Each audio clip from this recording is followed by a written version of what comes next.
UP 9 बज गए। आप देख रहे हैं, आपके साथ मैं हूं कंचन डोगरा नेगी। कानपुर से आती हुई पहली खबर आप तक बता देते हैं, जहां पर 7 पुलिसकर्मी लाइन हाजिर किए गए हैं। दागी पुलिसकर्मियों पर एक्शन लिया गया है। क्राइम ब्रांच में तैनात पुलिसकर्मियों पर एक्शन हुआ है। विभागीय जांच के बाद हुई है कार्रवाई।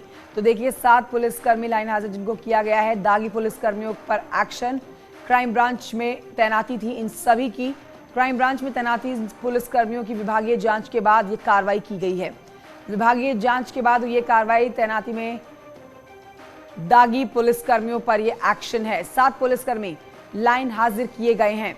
इस वक्त की बड़ी खबर आपको बता रहे हैं, कानपुर से आती हुई बड़ी खबर। 1 नहीं, 2 नहीं, बल्कि कुल मिलाकर 7 पुलिसकर्मी हैं जिनको लाइन हाजिर कर दिया गया है। तैनाती के दौरान कई आरोप लगे हुए हैं इनके ऊपर।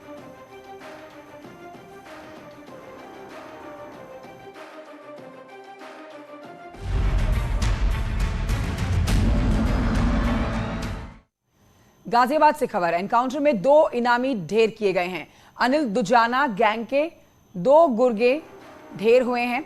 एक बदमाश पर 1 लाख का इनाम था, दूसरे का इनाम जो था वो 50,000 का था। गाजियाबाद के 2 इलाकों में एनकाउंटर हुई है। थाना मधुबन और इंदिरापुरम इलाके में ये मुठभेड़ हुई है। इंदिरापुरम में 1 लाख का इनामी बिल्लू गैंगस्टर ढेर कर दिया गया है। और तस्वीरें आपके सामने मुठभेड़ के दौरान की। अमित राणा मेरे सहयोगी गाजियाबाद से इस समय और जुड़ गए हैं ऑनलाइन और जानकारी के साथ फोन लाइन पर।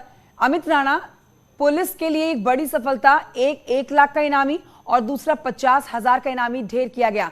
कैसे पुलिस ने इस पूरे ऑपरेशन को अंजाम दिया?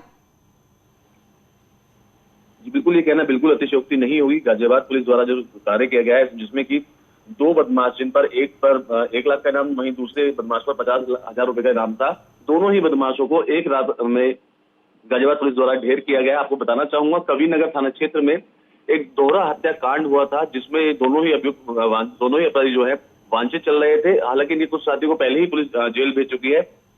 कल रात में हुए एनकाउंटर में जहां एक और यहाँ मुठभेड़ हुई, जिसमें 50,000 का इनामी राकेश को गोली लगी और उसे अस्पताल में ले जाया गया, जहां उसको मृत घोषित कर दिया गया। वहीं दूसरी मुठभेड़ बदमाशों और पुलिस के बीच इंदिरापुरम थाना क्षेत्र में हुई, जहां 1 लाख का इनामी बिल्लू गैंगस्टर, उसको भी गोली लगी और उसे भी मृत घोषित कर दिया गया। आपको बताना चाहूंगा, दोनों ही बदमाश जो है दुजाना गैंग के शार्प शूटर जो है, और पुलिस इनकी काफी दिनों से तलाश कर रही थी और आखिरकार कल रात हुई मुठभेड़ में दोनों ही बदमाश ढेर भी हो गए हैं। ठीक है, शुक्रिया आपका अमित राणा जानकारी के लिए।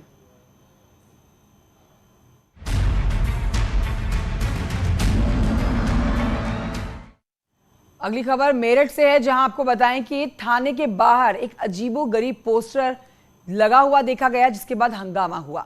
मामला मेरठ के मेडिकल थाने का है। थाने की बाउंड्री पर पोस्टर टांगा हुआ था, जिस पर लिखा गया था, थाने में भाजपा के कार्यकर्ताओं का आना मना है। पोस्टर के निचले हिस्से में थाना प्रभारी का नाम लिखा है। पोस्टर किसने लगाया ये अभी फिलहाल साफ नहीं हो पाया, लेकिन जैसे ही पोस्टर की खबर और तस्वीरें लोगों तक पहुंचनी शुरू हुई, थाने के बाहर खलबली मच गई, भीड़ जुटना शुरू हो गई, जमकर हंगामा हुआ। पुलिस वीडियो के जरिए पोस्टर लगाने वाले की पहचान करने में जुटी है। हालांकि पुलिस के आला अधिकारियों के मुताबिक एक प्रॉपर्टी को खाली कराने के लिए कुछ अराजक तत्व सत्ताधारी बीजेपी का नाम लेकर पुलिस पर दबाव बनाने में लगे हुए थे। पुलिस ने दबाव में आकर कार्रवाई नहीं की तो उन्हें अराजक तत्वों ने विवादित पोस्टर चिपका दिया थाने के बाहर। पुलिस को अनावश्यक रूप से दबाव में लेने के लिए इन लोगों ने कुछ भीड़ जमा करी थाने पर और वहां पर धरना प्रदर्शन वगैरह का कुछ उपक्रम किया है। साथ ही साथ ये भी जानकारी में आया है कि इन्हीं व्यक्तियों ने, जो कि वीडियो में भी दिखाई पड़ रहा, एक पोस्टर लेकर के आए, जिसमें किसी खास जो राजनीतिक दल का नाम उल्लेखित करते हुए ये लिखा था कि इनके कार्यकर्ताओं का आना यहाँ पर मना है। और ये इसको थानाध्यक्ष की तरफ से इस पोस्टर को लिखा गया, बताया गया, जबकि वीडियो से प्रमाणित हो रहा है कि स्वयं ही लेकर के आए। थाने पर अनुचित दबाव बनाने के उद्देश्य से, पुलिस की छवि धूमिल करने के उद्देश्य से इन तत्वों ने इस प्रकार का काम किया है। इस पूरे प्रकरण की जाँच की जा रही है। ये पोस्टर कहाँ छपे, कैसे आए, यहाँ पे आकर के किसने इसको लगाया, इन सारी बातों का जाँच से खुलासा होगा, जिसके बाद में इन तत्वों के विरुद्ध नियमानुसार विधिक कार्रवाई की जाएगी। तो विवादित पोस्टर तो थोड़ी ही देर में उतार दिए गए, लेकिन इसी पोस्टर के बाद विपक्ष को बीजेपी के खिलाफ निशाना साधने का मौका मिल गया। पूर्व मुख्यमंत्री और समाजवादी पार्टी के अध्यक्ष अखिलेश यादव ने पोस्टर की तस्वीर के साथ ट्वीट किया, ऐसा पहली बार हुआ है। इन 5-6 सालों में सत्ता पक्ष के लोगों का आना मना हुआ है। ये आपके सामने अध्यक्ष समाजवादी पार्टी के अखिलेश यादव का ट्वीट आप देख रहे हैं, जो सीधे तौर पर सवाल उठा रहे हैं। यूपी की बीजेपी सरकार का बुलंद इकबाल तंज कसा जा रहा है इनकी तरफ से सरकार के ऊपर। निखिल अग्रवाल और जानकारी के साथ मौजूद। निखिल अग्रवाल, ये विवाद आप अपने शब्दों में दोबारा से हमारे दर्शकों तक पहुंचा सकते हैं कि आखिर क्या कह रही है पुलिस, कौन हो सकता है पोस्टर लगाने के पीछे, और अब इस पूरे विवाद पर समाजवादी पार्टी जो है वो भाजपा पे निशाना साध रही है? देखिए, बिल्कुल इस पर राजनीति शुरू हो गई है और खुद अखिलेश यादव ने भाजपा पर निशाना साधा है, और हो भी क्यों ना, क्योंकि ये भाजपा कार्यकर्ताओं की आड़ में अराजक तत्वों की करतूत है। यानी थाने पर दबाव बनाने के चक्कर में उन्होंने पार्टी को बदनाम कर डाला। उन्होंने क्या पूरा विवाद क्या है निखिल, ये पूरा मामला बताइए। केवल एक प्रॉपर्टी खाली कराने को लेकर कुछ भाजपा कार्यकर्ता और उसमें कुछ अराजक तत्व पुलिस पर दबाव बना रहे थे। एक महिला को लेकर आए थे, फैसला कराने के नाम पर दोनों पक्षों की मीटिंग कराई गई, लेकिन जब भाजपा कार्यकर्ता या अराजक तत्व संतुष्ट नहीं हुए तो उन्होंने इस तरह का पोस्टर थाने पर लगा डाला और केवल दबाव बनाने के लिए उसके नीचे थानेदार का नाम भी लिख दिया, संत चरण शर्मा, कि उनकी तरफ से ये पोस्टर लगाया गया है। लेकिन जब इस पूरे मामले की हकीकत खंगाली गई तो पुलिस भी हैरत में पड़ गई कि इस तरीके से पुलिस पर दबाव बनाने की कोशिश की गई। इस मामले में 15 लोगों के खिलाफ मुकदमा किया गया है, जिसमें 4 नामजद और बाकी लोग अज्ञात है। पुलिस वीडियो और यही इस पूरे मामले पर देखिए अब अखिलेश यादव जो है वो सरकार को घेरने की कोशिश करने में लगे हैं। ट्वीट किया बकायदा उन्होंने। शुक्रिया आपका निखिल अग्रवाल जानकारी के लिए। अगली खबर बीजेपी की जो आपने देखी उस पर आपको बताएं कि लखनऊ से भी एक बीजेपी से जुड़ी खबर है। बीजेपी प्रदेश अध्यक्ष पर फैसला आज है और आज हो सकता है नए प्रदेश अध्यक्ष के नाम का ऐलान। ये खबरें चलकर आ रही है, पश्चिमी यूपी से नए अध्यक्ष बनने की संभावना ज्यादा है, जिसमें भूपेंद्र चौधरी, संजीव बालियान के नाम चर्चा में है। इसके अलावा BL वर्मा, दिनेश शर्मा के नाम भी चर्चा हो रही है और हरीश द्विवेदी, सतीश गौतम के नाम पर भी चर्चा की जा रही है। महेश शर्मा, श्रीकांत शर्मा, दिनेश कुमार इस रेस में शामिल है। इस बीच आपको बताएं कि ब्राह्मण या फिर पिछड़ा वर्ग से हो सकता है नया प्रदेश अध्यक्ष।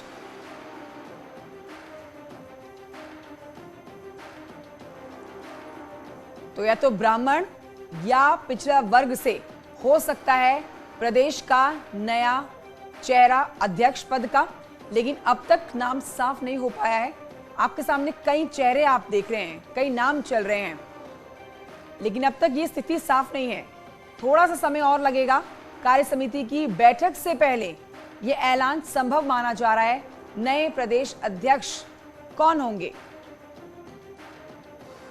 और आइए अब आपको हम ग्राफिक्स के जरिए समझाने की कोशिश करते हैं कि जितने भी नाम अब तक आप देख रहे हैं, चेहरे आप देख रहे हैं, वो कौन कौन से हैं और किसके नाम की दावेदारी सबसे ज्यादा मानी जा रही है।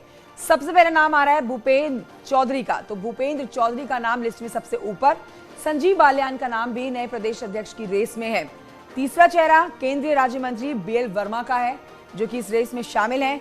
इसके अलावा चौथा चेहरा सांसद हरीश द्विवेदी का है, ये भी कप्तान की रेस में शामिल है।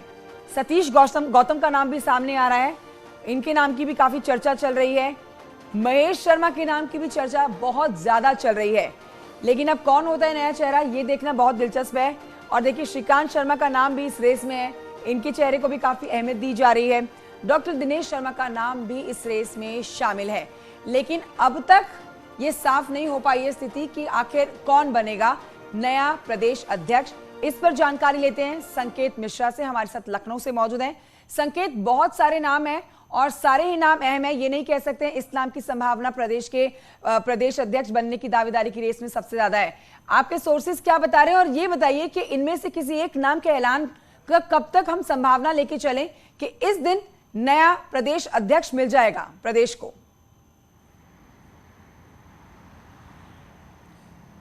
बिल्कुल, देखिए जिस तरीके से कल भारतीय जनता पार्टी की प्रदेश कार्य समिति की बैठक है और इस कार्य समिति की बैठक में कई अहम प्रस्तावों पर चर्चा होगी और जो भारतीय जनता पार्टी के संगठन है और जो भारतीय जनता पार्टी के आगामी अभियान है उस पर इसमें मंथन किया जाता है और जिम्मेदार लोग इसमें बैठते हैं।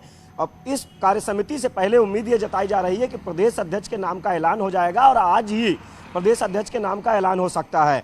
हालांकि जो पैनल जिनका नाम यहां से भेजा गया है केंद्रीय नेतृत्व को, उसमें पश्चिम यूपी से ज्यादा चेहरे हैं और खासकर वहां से कोशिश की गई है कि जाट और गुर्जर में से कोई ऐसा चेहरा जिसको वहां प्रदेश अध्यक्ष बनाया जा सकता है। उसमें योगी सरकार में मंत्री भूपेंद्र चौधरी का भी नाम है और डॉक्टर, इसके अलावा वहां से संजीव बालियान का भी नाम है। वही दूसरी तरफ अगर हम ब्राह्मण चेहरे की बात करें तो ब्राह्मण चेहरे में सुब्रत पाठक का नाम है, हरीश द्विवेदी जो कि सांसद हैं, राष्ट्रीय महामंत्री हैं भारतीय जनता पार्टी के, उनका भी नाम है, डॉक्टर दिनेश शर्मा जो पूर्व डिप्टी सीएम है, उनका भी नाम है। तो ऐसे में एक बात साफ है कि भारतीय जनता पार्टी की कोशिश है कि जातीय समीकरण और क्षेत्रीय समीकरण साधते हुए प्रदेश अध्यक्ष बनाया जाना है, और वो भी ऐसे चेहरे को अध्यक्ष बनाएंगे जिसकी संगठन में पकड़ हो और जो पहले से संगठन के कामकाज को बेहतर तरीके से जानता हो, यानी कि संगठन की कार्यशैली को विधिवत समझता हो। उसी चेहरे को संगठन में लाएंगे और प्रदेश भाजपा की कमान सौंपेंगे। कल प्रदेश कार्य समिति की बैठक है और जो अध्यक्षता होती है वो अमूमन प्रदेश अध्यक्ष ही प्रदेश कार्य समिति की करते हैं। अब ऐसे में स्वतंत्र देव सिंह जो कि प्रदेश अध्यक्ष हैं वो योगी सरकार में मंत्री हो गए हैं, तो जाहिर सी बात है कि भारतीय जनता पार्टी एक पद एक व्यक्ति के सिद्धांत पर काम करती है, और उसमें अब प्रदेश अध्यक्ष के पद पर नियुक्ति के कयास लगातार लगाए जा रहे थे, नाम भेजे गए, लेकिन अब उम्मीद यह जताई जा रही है कि आज नाम फाइनल हो सकता है प्रदेश अध्यक्ष का। उसमें कन्नौज से सांसद सुब्रत पाठक का भी नाम है, संजीव बालियान का भी नाम है, और जो केंद्रीय राज्य मंत्री है BL वर्मा उनका भी नाम है। ये दिलचस्प होगा कि कौन होता है नया प्रदेश अध्यक्ष। फिलहाल की जानकारी के लिए आपका बहुत शुक्रिया संकेत। सुप्रीम कोर्ट में एक और याचिका दाखिल की गई है, ये इस वक्त की बड़ी खबर आपको बता रहे हैं। प्लेसेस ऑफ वर्शिप एक्ट के खिलाफ याचिका दाखिल की गई है, जिसमें धर्मगुरु देवकी नंदन ठाकुर ने ये याचिका दाखिल की है। एक हफ्ते में चौथी याचिका ये डाली गई है। एक बार फिर से इस मामले में अब तक 7 याचिकाएं दाखिल हो चुकी हैं। तो ज्ञानवापी मामला हो या फिर शाही ईदगाह से जुड़ा हुआ मामला, सुप्रीम कोर्ट में एक के बाद एक याचिका दाखिल की जा रही है। प्लेसेस ऑफ वर्शिप एक्ट के खिलाफ अब एक और ये याचिका दाखिल की गई है सुप्रीम कोर्ट में। एक और याचिका जिसमें प्लेसेस ऑफ वर्शिप एक्ट के खिलाफ याचिका धर्मगुरु देवकी नंदन ठाकुर ने दी है याचिका। सुशील पांडे और जानकारी के साथ इस खबर पर मौजूद है। सुशील, ये एक और याचिका, एक के बाद एक कई याचिकाएं सुप्रीम कोर्ट पहुंच चुके हैं। हालांकि सुप्रीम कोर्ट की तरफ से ज्ञानवापी मामले की बात करें तो वो जिला कोर्ट में ट्रांसफर कर दिया गया। अब इस जो ये नई याचिका दाखिल की गई है धर्मगुरु देवकी नंदन की तरफ से, इसके ऊपर सुप्रीम कोर्ट का क्या रुख रह सकता है सुशील? बिल्कुल साफ तौर से इस पूरे मामले में फिलहाल ये चौथी याचिका एक दाखिल की गई है। हालांकि एक हफ्ते में ये चौथी याचिका है जो सुप्रीम कोर्ट में दाखिल की गई है। हालांकि धर्मगुरु देवकी नंदन ठाकुर ने ये का फिलहाल सुप्रीम कोर्ट में दाखिल की गई है। टोटल 7 याचिकाएं प्लेसेस ऑफ वर्शिप एक्ट को लेकर सुप्रीम कोर्ट में दाखिल की गई हैं। सबसे महत्वपूर्ण बात इस पूरे मामले में अश्वनी उपाध्याय की तरफ से सुप्रीम कोर्ट में worship places of worship act को लेकर याचिका दाखिल की गई थी, जिस पर सुप्रीम कोर्ट ने केंद्र सरकार को नोटिस जारी किया था, लेकिन केंद्र सरकार ने प्लेसेस ऑफ वर्शिप एक्ट को लेकर अभी तक अपना कोई जवाब नहीं दिया है। लेकिन लगातार जिस तरह ज्ञानवापी के मामले पर विवाद पूरे देश भर में निकल रहा है, उसके बाद तमाम मस्जिदों के सर्वे की बात भी सामने कही जा रही है और कई ऐसे पुरातन और ऐसा माना जा सकता है सुशील के आने वाले टाइम में जिस तरह सुप्रीम कोर्ट में एक के बाद एक याचिका दाखिल की जा रही है प्लेसेस ऑफ वर्शिप एक्ट से जुड़ी हुई, आने वाले टाइम पे सुप्रीम कोर्ट इस पर एक बड़ा फैसला निश्चित तौर पर ले सकती है। शुक्रिया आपका सुशील पांडे जानकारी के लिए। एक छोटे से ब्रेक के लिए यहां पर रुक जाते हैं, जल्द लौटेंगे। ब्रेक के बाद आपका स्वागत है। बीजेपी जल्द ही राज्यसभा चुनाव के लिए अपने उम्मीदवारों के नामों का ऐलान करेगी। केंद्रीय नेतृत्व में 15 उम्मीदवारों की लिस्ट भेज दी गई है। RPN सिंह, राधा मोहन अग्रवाल, पूर्व सांसद जुगल किशोर के नाम लगभग फाइनल हैं। मौजूदा राज्यसभा सदस्य जफर इस्लाम, शिव प्रताप शुक्ला, सुरेंद्र सिंह नागर के नाम पर मोहर लगी है। जयप्रकाश निषाद की जगह बाबूराम निषाद राज्यसभा के प्रत्याशी हो सकते हैं। संजय सेठ, नरेश अग्रवाल और जुगल किशोर की दावेदारी का फैसला केंद्रीय नेतृत्व के जिम्मे है। दलित महिला कोटे से प्रियंका रावत को बीजेपी राज्यसभा भेज सकती है। योगी सरकार में पश्चिम से एक मंत्री का नाम भी राज्यसभा प्रत्याशियों के पैनल में भेजा गया है। टिकट बंटवारे में 2024 लोकसभा चुनाव के मद्देनजर सभी समीकरणों को ध्यान में रखते हुए ये नाम फाइनल किए गए हैं। ये सारे तमाम समीकरण साधने की कोशिश है सरकार की। 31 मई को नामांकन का आखिरी दिन होगा। ऐसे में बीजेपी किसी भी वक्त उम्मीदवारों की लिस्ट जारी कर सकती है। आंकड़ों के लिहाज से अगर बात की जाए तो 11 सीटों पर हो रहे चुनाव में बीजेपी 8 सीटें जीतेगी। से राज्यसभा में खाली हुई 11 सीटों के लिए भारतीय जनता पार्टी ने 8 प्रत्याशियों को चुनावी मैदान में उतारने का निर्णय लिया है। भारतीय जनता पार्टियों ने इन प्रत्याशियों का पैनल केंद्रीय नेतृत्व को भेज दिया गया है और इसमें खास ध्यान रखा गया है कि जातीय समीकरण और क्षेत्रीय समीकरण को साधने की पूरी कोशिश की गई है। वहीं दूसरी तरफ 2024 के सियासी समीकरण भी साधे गए हैं।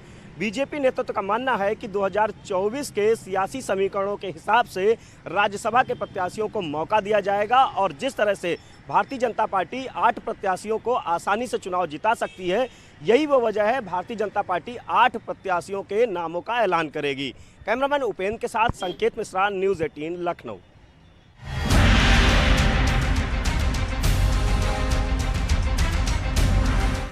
और आइए अब आपको बताते हैं, सीएम योगी आज एक दिन के उत्तराखंड के दौरे पर रहेंगे। चंपावत में उत्तराखंड सीएम पुष्कर सिंह धामी के लिए चुनाव प्रचार करेंगे। बताएं आपको 31 मई को चंपावत में विधानसभा का उपचुनाव होगा और इसी के लिए चुनाव प्रचार के लिए मुख्यमंत्री योगी आदित्यनाथ आज उत्तराखंड के दौरे पर रहने वाले हैं। आज वोट करने की अपील की जाएगी मुख्यमंत्री योगी आदित्यनाथ की तरफ से पुष्कर सिंह धामी के लिए। 31 मई को होना है उपचुनाव, जिसके लिए कांग्रेस ने भी अपनी जीत की दावेदारी की हुई है। लेकिन आपको बताएं कि सीएम योगी ने अपने उत्तराखंड के दौरे को लेकर एक ट्वीट किया है। तो अपने उत्तराखंड के दौरे को लेकर ट्वीट करके मुख्यमंत्री योगी आदित्यनाथ कहते हैं कि आज मुझे देवभूमि उत्तराखंड में माता पूर्णागिरी के पावन धाम एवं वोलजू महाराज एड़ी ब्यांधुरा बाबा और महायोगी गुरु गोरखनाथ जी की पावन स्थली जनपद चंपावत में आने का सौभाग्य प्राप्त हो रहा है। चंपावत वासियों की ऊर्जा, इस धरती की दिव्यता मुझे लोक कल्याण हेतु प्रेरणा प्रदान करती है। तो ये ट्वीट आज सुबह का मुख्यमंत्री योगी आदित्यनाथ की तरफ से। रुकना होगा एक ब्रेक के लिए, जल्द लौट रहे हैं वापस।